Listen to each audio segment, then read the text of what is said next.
Hey guys, so today I'm going to be talking to you about why I absolutely loved 11/22/63 by Stephen King and why it may even be my favorite Stephen King novel so far. And then I'll talk about two minor things that didn't really work as well for me in the book, but that might affect whether you want to pick this up or not. So 11/22/63 follows this English professor who's called on to execute this mission to go back in time and save JFK from his assassination. The story follows our main character Jake in the 50s and 60s during the years leading up to the JFK assassination. We get to see how he adjusts to life in the past as well as how his plan unravels and comes to be in the end. This book talks a lot about feeling out of place in the world and how one comes to find a place that they can call home. It also has a huge focus on the effects of the events of our past and how we may be so inclined to change it at times, but really would have no idea what the consequences would be. I love the beginning of this novel. It starts with a great anecdote that got me immediately hooked, and this anecdote in the beginning serves as motivation for our character all throughout the novel. So let's get down to why I really love this book. So a huge chunk of the novel is spent in the 50s and 60s, and our main character is really just trying to adjust to life, trying to find a place to be, trying to find what to do for 5 whole years before the JFK murder. Stephen King did an amazing job with the atmosphere of the 50s and 60s. I felt so immersed, I felt like I was really there. For a huge chunk of the book, I swear I couldn't put it down because I felt like I was in the story, I was experiencing everything. I could smell the smells, I could see what our main character was seeing, I could hear the old cars, I could hear the old music. Stephen King just really did an amazing job with the immersion of the story, from technology to slang to social norms to the culture. I obviously didn't live through the 50s and 60s, but I felt like I was there, and I feel like he did such an amazing job that I now know what it was like to live through that era. And what really added to the immersion too was how our main character would stumble sometimes, and he would say some things that wouldn't come around for a couple of years. He would ask for a high five, or he would say that something's rad. And I loved reading those little things that I wouldn't really notice, except for the fact that he finishes saying that, and then the person he's talking to just looks confused and like he's a crazy person, like he has slang from a whole other universe, like he doesn't speak their language. And it was just really funny to read. And this immersion was so in depth that Stephen King went as far as to include a lot of prejudices towards women and people of color, and showed Jake's confusion with that. And he showed the mental struggle that Jake went through, living in a time when a lot of socially normal things weren't accepted back then. There were just so many tiny details that I wouldn't have even thought to look for that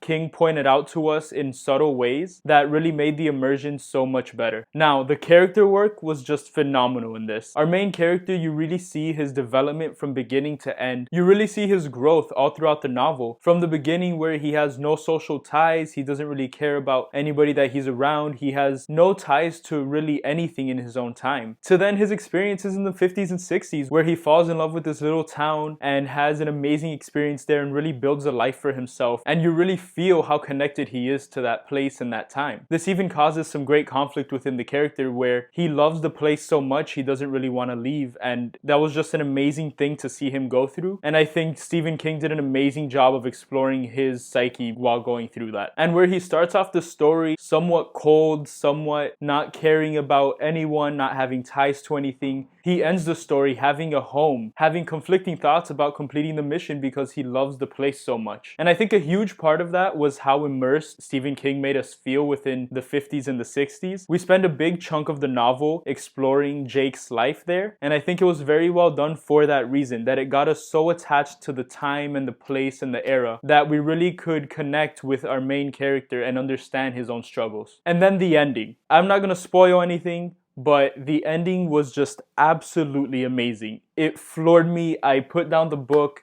and I don't even have words for it. I think it ticked off all the boxes for me, and I've read my fair share of Stephen King novels now. I think this is my 5th one, and this is by far and away my favorite Stephen King ending. Rarely do I finish a story and feel so satisfied. I think I've been reading for about a year and a half now consistently, and I think I've read about 35 books. None has even come close. This story just tied everything together so well for me that it it put a genuine smile on my face when I came to the end. Now, there were two things about this novel that can put some people off. First, this is a pretty big book. It's a brick, as you can tell. I think it's around 840 pages. It's just absolutely huge. And that in and of itself is something that may draw some people away from it. Of those 840 pages, a huge chunk of that is dedicated to Jake and his life in the 50s and 60s leading up to the JFK assassination. Now, this is a whole lot of setup, and personally, I loved it because I love the way that Stephen King sets up his characters and gives us such a deep dive into their persona. But for a lot of people, they can find this slow sometimes and they may find it boring. So I understand how that might put some people off.